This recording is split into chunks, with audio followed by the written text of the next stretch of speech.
Selamat siang dia. Selamat siang Pak Budi. Bisakah saya minta waktunya sebentar?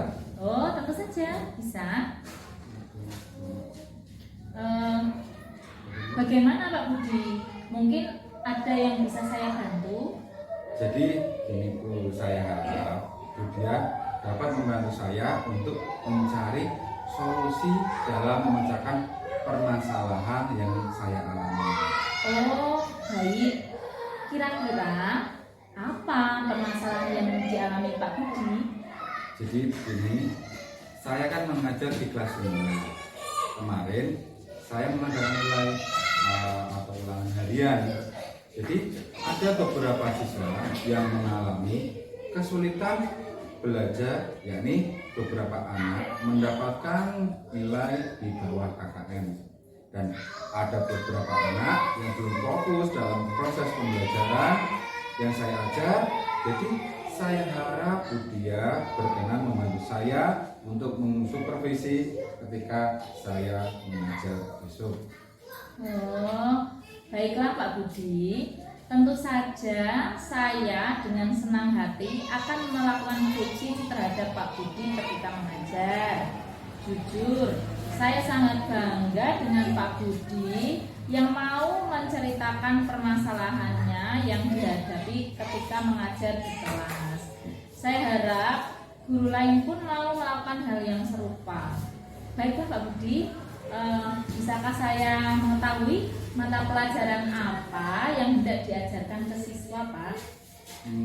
Baiklah Bu, terima kasih atas pujiannya sebelumnya dan sanjungannya yang diberikan terhadap saya.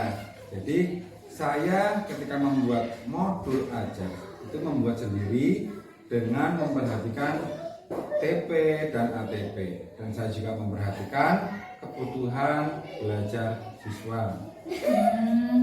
Kemudian Pak, mata pelajaran IPA ya Pak, panjenengan fokus pada materi apa?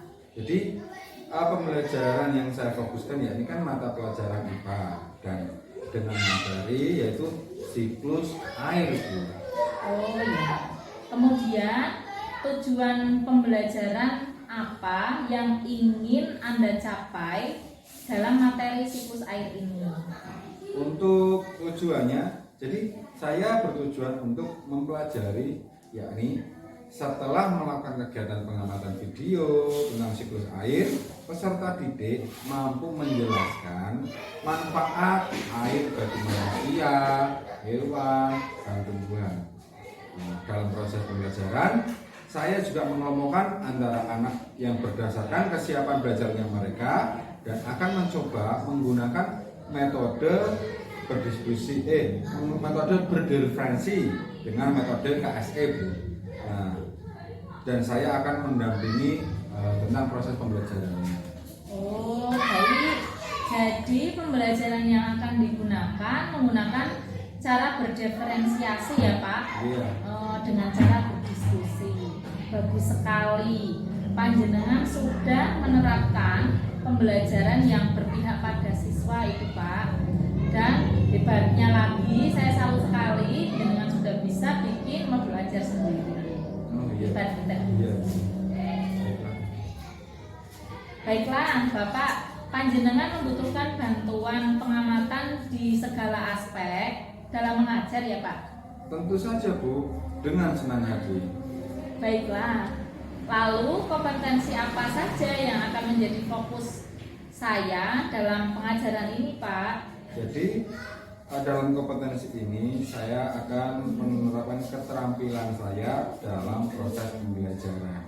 Baik, Pak Budi, saya akan mengobservasi kelas Pak Budi dengan standar kompetensi, yakni menyajikan skenario ya dan keterampilan belajar mengajar.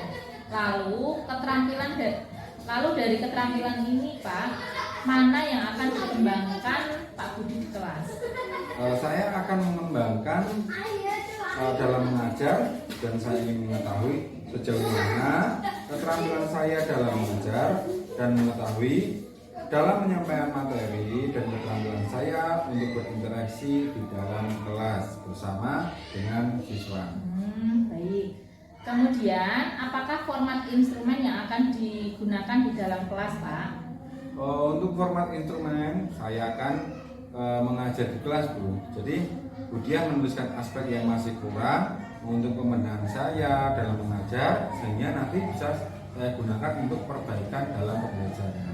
Oh ya, baik Pak. Kemudian, indikator ketercapaiannya bagaimana, Bapak? Keterampilan mengajar bisa dilihat dari proses di akhir pembelajaran, pengelolaan kelas, bisa dilihat dari yang kondusif. Kemudian untuk keterampilan interaksi dapat dilihat dari keterlibatan dan keaktifan siswa dalam proses pembelajaran tersebut. Oh ya, baik Bapak. Kapan kita dapat melakukan supervisinya, Pak? Untuk mengajar mapel IPA yaitu pada besok hari Selasa, kalau bisa jam 9.15, Bu. Apakah Bu Diah bisa meluangkan waktunya? Tentu saja, Pak. Kebetulan pada waktu itu di kelas saya ada pelajaran agama Islam. Jadi saya dapat melakukan observasi pada Pak Budi di kelas 5. Baiklah, kalau begitu saya tunggu modul ajarnya ya Pak untuk saya pelajari. Kemudian saya juga akan menyiapkan instrumen untuk observasi ini. Oke Bu, baik. Terima kasih atas ketersediaan Bu Diah untuk meluangkan waktu untuk ikut memecahkan permasalahan saya dalam menghadapi kelas 5. Oh ya. Saya sangat lega sekali Bu, berkenan meluangkan waktu untuk membantu saya. Sama-sama Pak Budi. Jadi masalah Pak Budi sebenarnya juga masalah bagi saya. Ya Pak ya, mari kita berkolaborasi untuk menciptakan sekolah yang berpihak pada murid. Baik Pak, sampai ketemu pada kegiatan observasi besok ya, hari Selasa ya. Ya Bu, terima kasih. Kalau itu saya pamit dulu. Selamat siang. Selamat siang, sama-sama.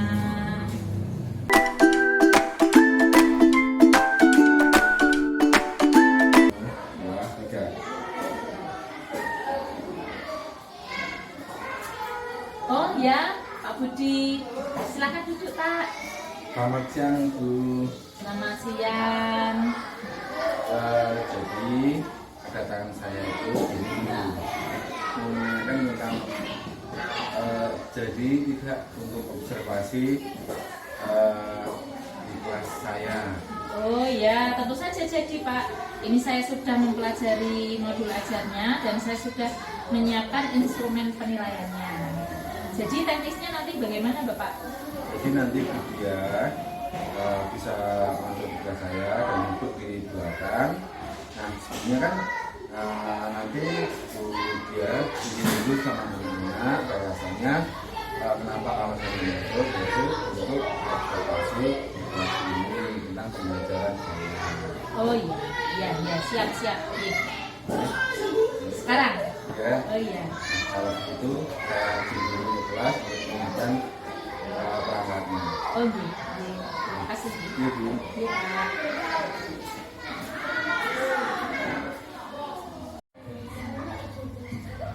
Assalamualaikum warahmatullahi wabarakatuh.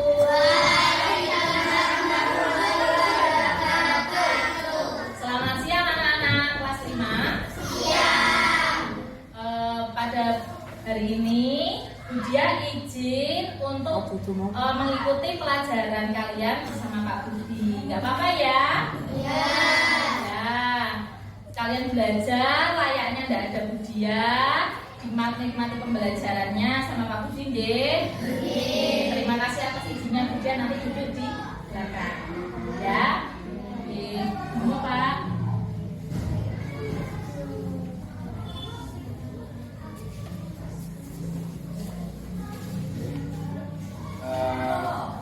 Assalamualaikum warahmatullahi wabarakatuh.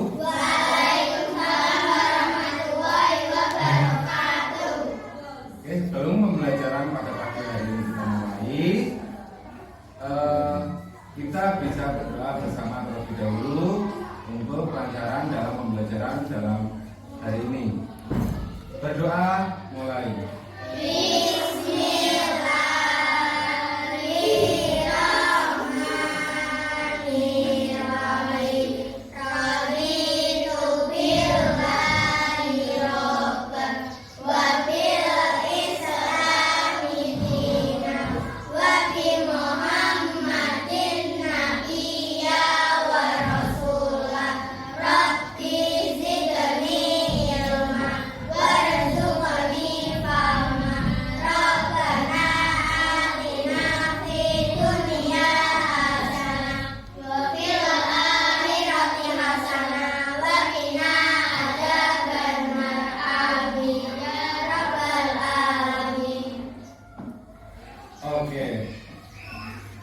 Pak Budi punya salam pagi. Kalau seandainya Pak Budi bilang good morning everybody, kalian mengucapkan good morning sir. Oke, saya. Oke, coba. Good morning everybody. Good morning, sir. How are you today? I'm good. Nah, coba sekali lagi. How are you today? I'm good. Oke. Nah, kita akan lanjutkan. Sebelum melanjutkan pembelajaran pagi hari ini, coba Pak Budi mau ngecek kehadirannya siapa saja yang belum berangkat. Putra, Sahurus. terus Kalis, Anggun. Segini Mbak. Coba cek kehadiran. Oke, alhamdulillah berangkat semuanya. Kehadiran sudah. Coba kita cek kerapian dulu. Sudahkah rapi? Sudah. Oke. Nah, sekarang kita lanjutkan untuk sarapan paginya. Coba dengarkan Pak Budi punya tiktokan. Tiktokan antara tanya jawab dulu lagunya. Sudah ada yang tahu kan lagu-lagunya? Sudah. Oke. Lagunya kelas 5. Siap. Kelas 5. Siap. Kelas 5 bagaimana kabarnya? Baik. Siapkah kalian untuk belajar? Siap. Semangat semuanya, dengar dengan seksama. Kelas 5 semuanya hebat. Hebat.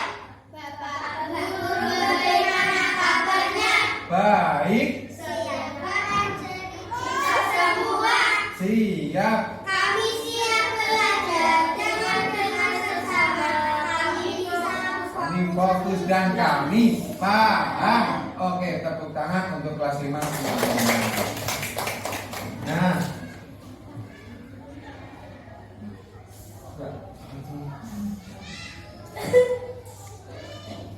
Nah, sekarang Pak Budi akan memberikan tujuan pembelajaran hari ini, yaitu kalian dapat mengetahui manfaat air. Yang kedua, kalian bisa membuat bagan siklus air. Dan yang ketiga, tentang ciri teks non-fiks. Dan yang keempat, membuat cerita pengalaman akibat tidak menjaga lingkungan, dalam kurung bisa banjiran atau kekeringan. Nah, untuk yang kelima itu, cara menceritakan dengan percaya diri.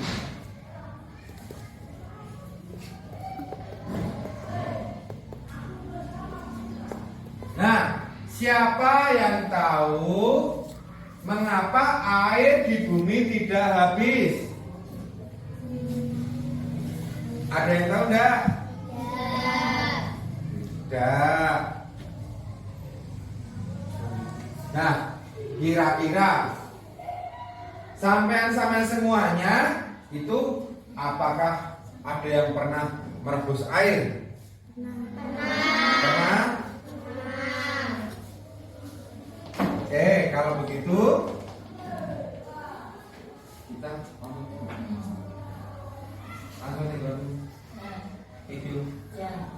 Oke, kita akan melihat tentang video siklus air.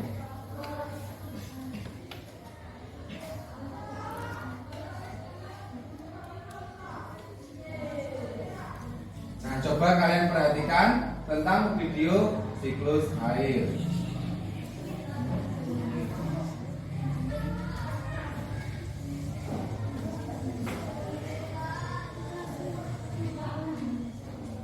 Siklus air.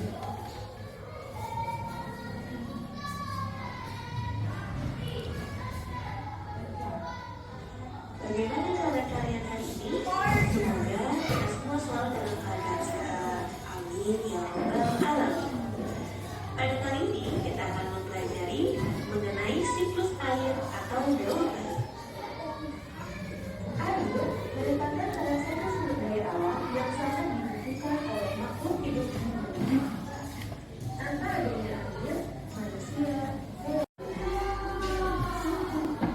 Nah, di sini kita sudah terbentuk ada 3 kelompok, yaitu ada tentang nanti kelompok visual, kelompok auditoring, dan kelompok mapping. Jadi nanti masing-masing kelompok memperhatikan dan mendengarkan nanti alatnya yang masing-masing sendiri ya. Untuk visual, kalian nanti memperhatikan video yang Pak Budi paparkan. Nah, untuk yang auditoring, kalian nanti mendengarkan apa yang ada di video tersebut, kalian perhatikan dan kalian dengarkan. Nah, dan untuk mapping, nanti kalian bisa melihat alat peraganya tersebut dari yang pertama sampai nanti yang terjadi yaitu turunnya air hujan. Ya. Nah, untuk yang visual, coba kalian perhatikan video yang ada di layar.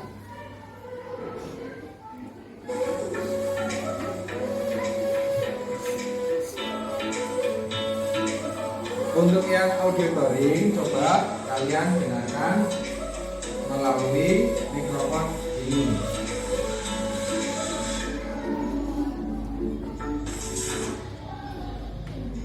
Assalamualaikum warahmatullahi wabarakatuh. Halo anak-anak pintar, bagaimana kabar Untuk kalian bisa melihat, mendengarkan dan melihat, dan sekalian memperhatikan dalam siklus Pada air kali ini tersebut. kita akan mempelajari mengenai siklus air atau hidup. Tanpa adanya air, manusia, hewan, dan tumbuhan tidak akan dapat bertahan hidup. Berikut ini adalah manfaat air bagi kehidupan makhluk hidup. Bagi manusia, air dapat bermanfaat bagi kesehatan hidup. Tanpa adanya air, manusia, hewan, dan tumbuhan tidak akan dapat bertahan hidup.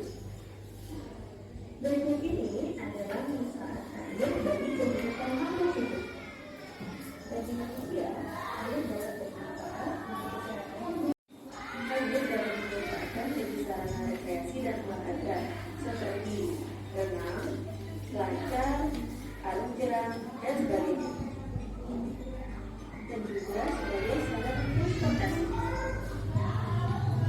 Bagi hewan, air bermanfaat untuk bernafas, sebagai tempat hidup, untuk berjalan dan hidup di air, untuk membersihkan tubuh, dan mendinginkan suhu tubuh, seperti pada gunung.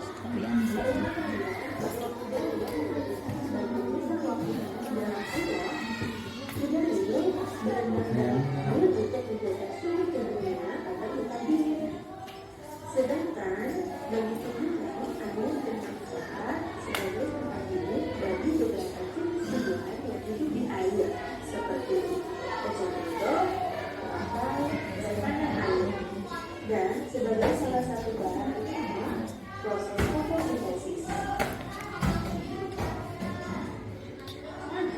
itu dia beberapa manfaat air bagi kehidupan makhluk hidup.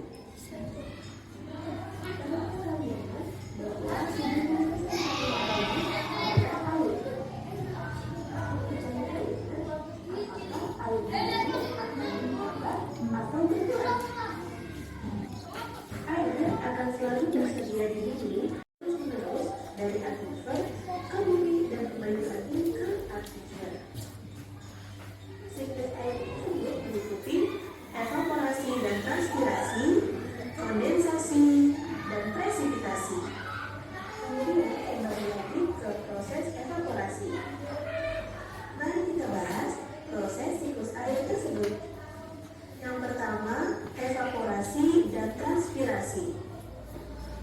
Evaporasi adalah peristiwa penguapan air yang ada di laut, di sungai, dan di daratan karena panas matahari. Dan transpirasi adalah peristiwa penguapan air yang berasal dari makhluk hidup juga karena panas sinar matahari. Setelah evaporasi, proses yang kedua adalah kondensasi. Setelah air di permukaan bumi menguap menjadi uap air tersebut bergerak menuju lapisan atas di atmosfer yang bernama troposfer. Ketika uap air memiliki suhu rendah, berubah menjadi titik-titik air atau embun. Perubahan uap air menjadi titik-titik air disebut kondensasi. Titik-titik air tersebut lama-kelamaan akan semakin banyak dan bergabung membentuk awan. Setelah kondensasi, tahap selanjutnya adalah presipitasi atau turunnya air hujan. Saat uap air terus berkumpul menjadi awan, maka awan tersebut akan semakin berat. Jika awan tidak mampu lagi menampung titik-titik air, maka titik-titik air akan jatuh menuju permukaan bumi yang disebut sebagai air hujan. Proses ini dinamakan presipitasi. Jika suhu sangat rendah, yaitu berada di bawah 0 derajat Celcius, seperti di daerah kutub utara atau kutub selatan, tetesan air ini akan jatuh sebagai hujan salju atau hujan es. Air hujan yang jatuh ke permukaan bumi sampai ke permukaan tanah, kemudian meresap ke dalam tanah melalui celah-celah dan pori-pori tanah serta batuan, membentuk cadangan air tanah atau mengalir di permukaan tanah menuju perairan seperti danau, sungai, dan laut. Itulah materi tentang siklus air. Semoga video ini bisa membantu teman-teman untuk memahami materi yang disampaikan. Demikian, terima kasih. Wassalamualaikum warahmatullahi wabarakatuh. Sampai jumpa. Mengikuti evaporasi dan transpirasi, kondensasi, dan presipitasi. Kemudian kembali lagi ke proses evaporasi. Mari kita bahas proses siklus air tersebut. Yang pertama, evaporasi dan transpirasi.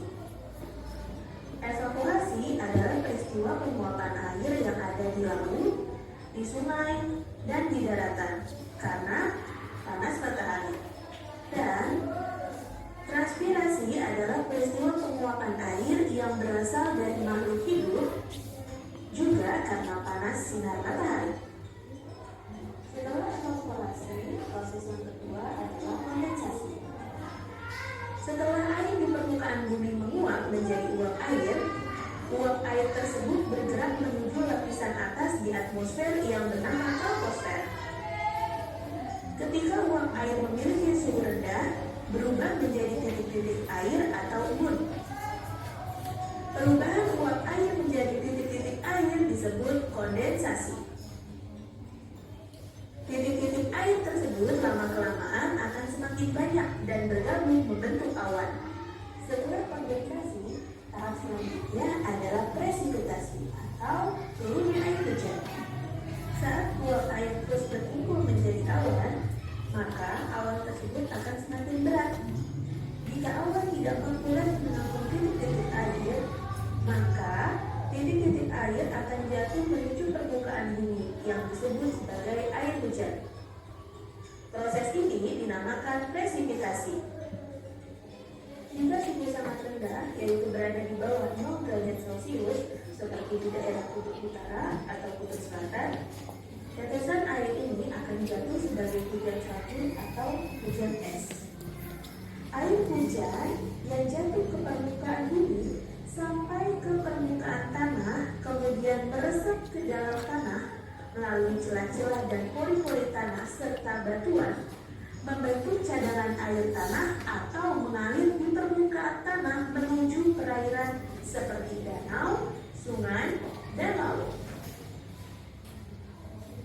Itulah materi tentang siklus air. Semoga video ini bisa membantu teman-teman untuk memahami materi yang disampaikan.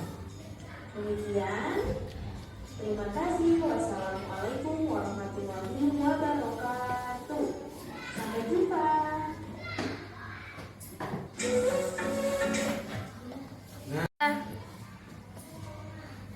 Nah, ini gambar tentang mapping yang sudah ada di meja kalian.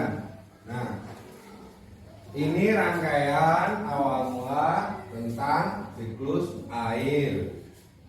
Jadi berawal dari apa? Dari penguapan air ke permukaan, lalu kondensasi, yaitu kenapa awan bergerak lalu menampung semua air. Nah, jadilah turun air hujan. Nah, nantinya setelah air hujan turun, jadi mereka akan turun ke lapisan bumi atau menjadi peresapan air dan akan lari ke dalam air lagi, menjadi air sungai dan air laut.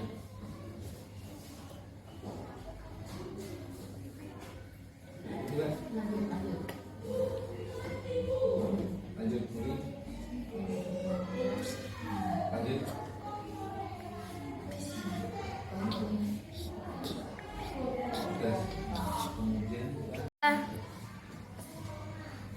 Nah, ini gambar tentang mapping yang sudah ada di meja kalian. Nah, ini rangkaian awal mula tentang siklus air. Jadi berawal dari apa? Dari penguapan air ke permukaan, lalu kondensasi, yaitu kenapa awan bergerak lalu menampung semua air. Nah, jadilah turun air hujan. Nah, nantinya setelah air hujan turun, jadi mereka akan turun ke lapisan bumi atau menjadi peresapan air dan akan lari ke dalam air lagi, menjadi air sungai dan air laut.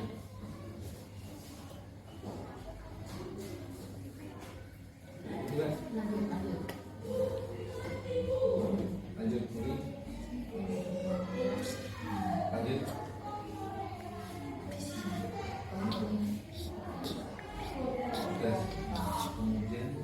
Nah, sekarang coba kalian tuliskan masing-masing kelompok tentang manfaat air dalam kehidupan sehari-hari dan tentang ringkasan materi tadi. Tentang apa? Tentang ringkasan siklus air tadi ya. Jangan lupa kalian tuliskan dalam masing-masing kelompok.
Oke, waktunya sudah selesai. Coba kelompok siapa yang mau presentasi pertama?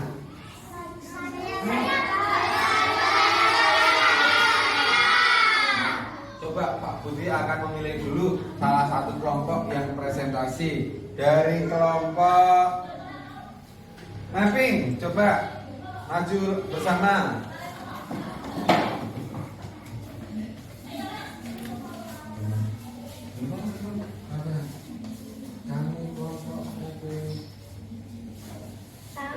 Dari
di kelompok visual.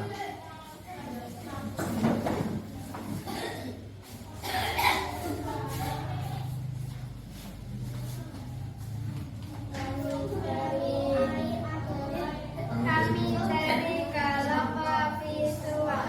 Siklus air adalah proses perputaran air dari air laut menjadi air hujan, lalu kembali ke laut lagi.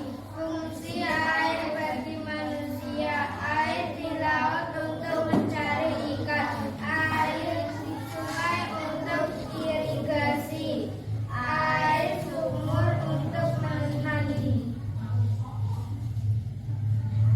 Oke, sudah. Terima kasih. Kembali ke tempat duduk. Untuk yang lain tepuk tangan untuk kelompok visual. Dan yang terakhir kelompok auditoring.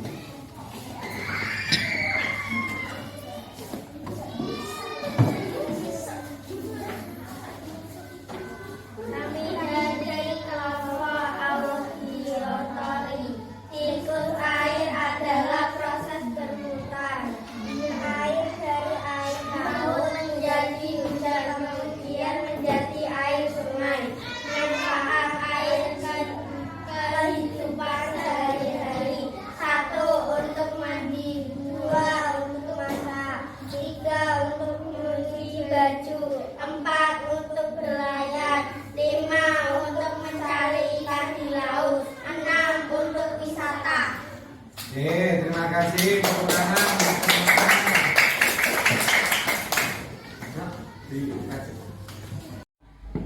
Kira-kira ada enggak yang mau tanya tentang siklus air?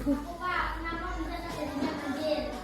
Karena tersumbatnya aliran yang dipenuhi dengan sampah. Nah, itu karena terjadi. Siapa yang tahu karena terjadi karena apa? Karena kurang kesadarannya manusia membuang sampah. Nah, mungkin ada teman-teman dari kelompok lain yang mau bertanya? Ya? Kenapa bisa jadi Karena manusia yang tidak bertanggung jawab seenaknya sendiri memotong hutan, membabat lahan pertanian dengan cara apa? Liar. Nah, pintar Mbak Yara. Mungkin kelompok ada?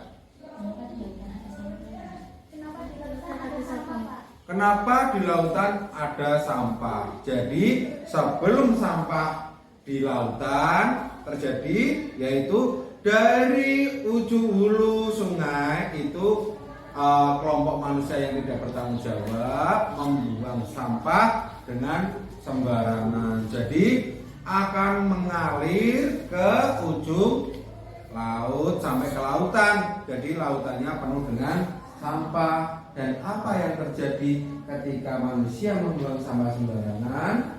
Yaitu menjadi kotor, banjir. Nah, seperti itu. Paham ya? Oke.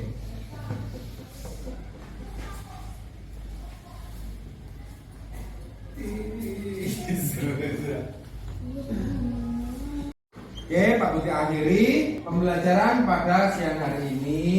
Billahi taufiq wal hidayah. Wassalamualaikum warahmatullahi wabarakatuh.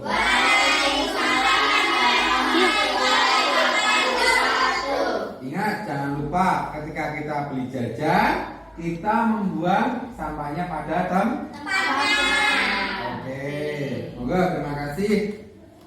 Oke, Pak Putih akhiri pembelajaran pada siang hari ini.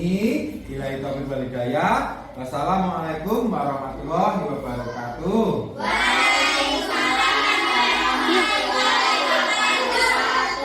Ingat, jangan lupa ketika kita beli jajan, kita membuang sampahnya pada tempatnya. Oke, semoga terima kasih.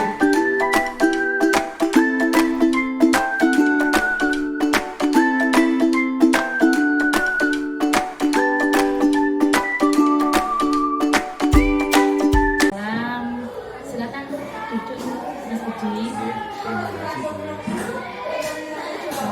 bagaimana perasaan Bapak ketika tadi mengajar?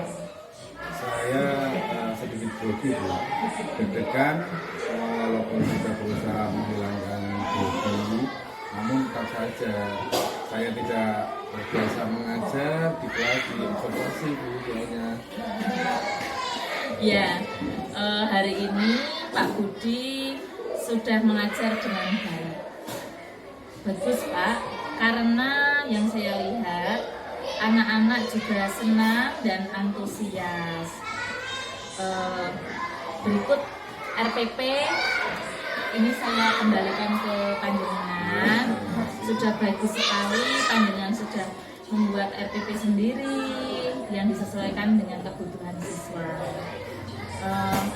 Kemarin saya sudah menganalisis RPP yang Bapak buat, ternyata memang sudah bagus, sudah sesuai kriteria, sudah mencakup kebutuhan dan siswa dan menyangkut mengenai emosional, sudah bagus sekali. Kemudian dilihat dari tujuan pembelajarannya pun sudah terwujud, pembelajaran Bapak tadi pagi. Namun sesuai dengan percakapan praobservasi, apa saja yang sudah Bapak capai pengembangan yang ingin dikembangkan lagi? Jadi saya sudah mengajar sesuai RPP dan kemampuan yang saya miliki. Saya sudah melakukan interaksi dengan peserta didik, menjelaskan dengan baik, menggunakan media pembelajaran, melakukan tanya jawab dan memperhatikan kondisi kelas, serta saya juga melakukan SBD kepada peserta didik. Aktif terlibat dalam pembelajaran, dalam kemampuan pemahaman, itu anak sudah terlihat bagus. Dari hasil proses saya rasa itu sudah cukup terlaksana dengan baik, Bu. Namun saya masih merasa ada beberapa anak misalnya kurang di prosesnya. Saya juga sependapat seperti itu Pak. Akan tetapi lebih terasa sempurnanya jika lihat hasil rekaman video tadi, ya sudah saya masukkan dalam laptop. Silakan dulu. Bagus ya Pak. Bagaimana pendapat Pak Budi tentang video pembelajarannya? Ternyata seperti itu ya Bu, keadaan kelas ketika saya mengajar. Ketika saya memberikan kelompok yang memiliki kesiapan belajar kurang fokus, mengajar sendiri, ketika saya berkeliling ke kelompok lain. Iya Pak. Sekarang kita bisa melihat ada beberapa anak yang kurang fokus di dalam kelas ya Pak. Pada dasarnya Pak Budi sudah bagus dalam kegiatan belajar mengajar. Tadi saya sudah menyampaikan materi dengan baik. Keaktifan anak juga sangat antusias, sudah menggunakan metode pembelajaran yang mengaktifkan siswa. Bapak juga sudah menggunakan media yang menarik, materi siklus air ya Pak. Kemudian menggunakan ice breaking yang sangat meriah. Kemudian dapat mengembalikan fokus anak setelah melakukan diskusi, tetapi ada sedikit hal yang perlu ditingkatkan dalam pengkondisian kelas, yaitu pada saat diskusi anak belum bisa memanage waktu agar tepat waktu dalam mengerjakan tugasnya. Selain itu, ada beberapa kelompok yang masih suka rame dan ngobrol sendiri saat diskusi. Ya Bu, nanti saya akan melakukan peningkatan tentang keterampilan dan kompetensi saya dalam mengajarnya. Baik Pak Budi, berdasarkan hasil observasi coaching yang sudah kita lakukan, kira-kira apa yang ingin dikembangkan atau solusi apa yang akan dilakukan oleh Pak Budi dalam melaksanakan proses belajar mengajar? Jadi nantinya saya akan mengembangkan di bagian pengondisian kelas. Saya akan mengingatkan kembali kepada anak pada saat awal pembelajaran untuk menerapkan keyakinan dalam kelas yang sudah dibuat bersama-sama. Saya akan menambah perhatian saya kepada kelompok anak yang kesiapannya kurang, dan dengan tetap sesekali pandangan tertuju ke kelompok lain. Dan saya akan lebih melibatkan mereka dengan interaksi tanya jawab kelas, dan saya akan selalu meningkatkan tentang waktu pada saat anak melakukan diskusi agar waktu menjadi tepat dan kondusif. Selanjutnya untuk media pembelajarannya saya akan menggunakan media pembelajaran yang saya akan memberikan bervariasi, seperti video pembelajaran atau benda yang konkret. Benar-benar luar biasa Pak Budi ini ya. Sekarang bagaimana perasaan Bapak setelah melaksanakan serangkaian pertemuan yang kita lakukan ini? Setelah ini saya itu merasa lega, sudah menemukan solusi untuk permasalahan pembelajaran saya. Kira-kira kapan rencana Bapak akan melakukan perbaikan? Akan segera saya lakukan tindak lanjut perbaikan hingga keterampilan saya bertambah dan bisa terpenuhi dan dengan kebutuhannya. Saya senang Pak Budi mempunyai semangat yang sangat tinggi. Saya akan siap selalu jika panjenengan membutuhkan bantuan. Bu, terima kasih Budia atas waktu dan supervisinya yang sudah dilakukan karena sudah siang. Jadi saya harus kembali pamit ke kelas dulu. Jadi Bapak sama-sama silahkan Bapak kalau mau melanjutkan belajar.